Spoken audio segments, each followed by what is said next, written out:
Bwana Yesu asifiwe sana. Mungu akubariki sana kila mmoja ambaye unafuatilia ibada zetu kupitia YouTube, Voice TV Ministry na maeneo mengine ya kimadhabahu kama Facebook, TikTok na Instagram, VLOJ Ministry.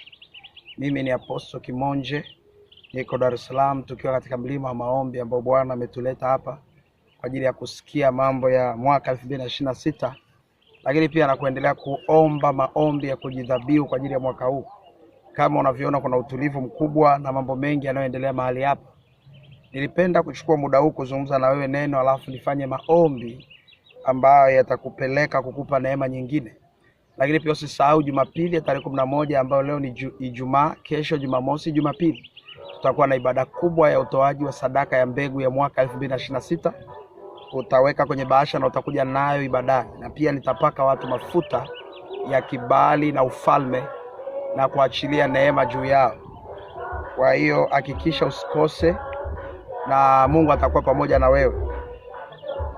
Nataka nisome kitabu kile cha Mathayo sura ya 5 mstari wa 13. Anasema, ninyi ni chumvi ya dunia, lakini chumvi ikiwa imeharibika itatiwa nini hata ikolee? Haifai tena kabisa, ila kutupwa nje na kukanyagwa na watu. Mstari wa 10 anasema, ninyi ni nuru ya ulimwengu. Mji hauwezi kusitirika ukiwa juu ya mlima, wala watu hawawashi taa na kuiweka chini ya pishi, bali juu ya kiango, nayo yawaangaza wote waliomo nyumbani. Vivyo hivyo nuru yenu na iangaze mbele ya watu, wapate kuyaona matendo yenu mema, wamtukuze Baba yenu aliye mbinguni. Nataka nikwambie kwamba lazima uelewe katika maisha ya wokovu kwamba wewe ni nuru ya Kristo.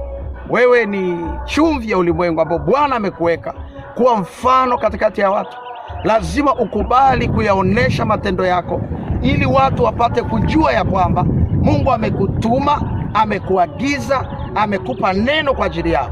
Anasema ninyi ni nuru ya ulimwengu. Maana yake nuru katika ulimwengu kuna giza, lakini kwa sababu wewe ni nuru ya Bwana, amekuweka kuwa nuru ya kwamba uangaze katika mashamba, uangaze katika ndoa, uangaze katika biashara zako, uangaze kila eneo.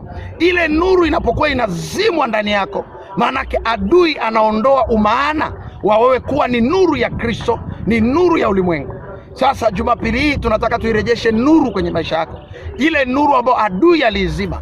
Kuna uhalisi wa maisha ambao umekosa kuyaelewa kwamba wewe ni mwana wa Mungu, ni mwana wa Kristo ambaye unahitajika utende kazi sawa sawa na Kristo. Unatakiwa utembee kama Kristo, unatakiwa uongee kama Kristo, unatakiwa uombe kama Kristo, unatakiwa ulijue neno kama Kristo. Lakini adui ameweka giza juu yako. Mimi nalitangaza hilo giza kwa jina la Yesu liondoke juu ya maisha yako ili ukapate kuona kwa damu ya Yesu. Isaya anasema, inuka uangaze, kwa kuwa nuru yako imekuja na mataifa yanakuzukia. Maanake kokote ambapo nuru haipo, kuna giza la adui ameachilia. Mimi nataka niombe nawe mchana wa leo. Sijui kuna giza kwenye kazi yako, sijui kuna giza kwenye familia, sijui kuna giza kwa watoto wako, sijui kuna giza kwenye afya yako. Bwana akailete nuru katika jina la Yesu. I speak in the name of Jesus Christ. Nang'oa giza kwenye maisha yako, nang'oa giza kwenye biashara yako, nang'oa giza kwenye familia yako, nang'oa giza kwenye ndoa yako, nang'oa giza kwenye maisha yako. Maisha ya wokovu ya kurudi nyuma, ninaling'oa hilo giza kwa jina la Yesu. I command the name of Jesus Christ, toka giza kwa jina la Yesu. Lose now kwa jina la Yesu. Ewe giza wa adui, ewe giza ambalo linafanya kazi, ewe giza lilotenda kazi, na kuamuru katika jina la Yesu, kwa mamlaka ya Bwana aliyonipa, ninatangaza nuru katika jina la Yesu. Pokea nuru kwenye maisha yako, pokea nuru kwa watoto wako, pokea nuru kwa mume wako, pokea nuru kwenye uchumi wako katika jina la Yesu Kristo. Nimeomba na kuamini, na Mungu akubariki. Usikose kutana Jumapili hii, maana Bwana amekusudia jambo jipya. Lakini wewe ambaye uko mbali, hauwezi kufika, unaweza kujiungamanisha kwa sadaka yako.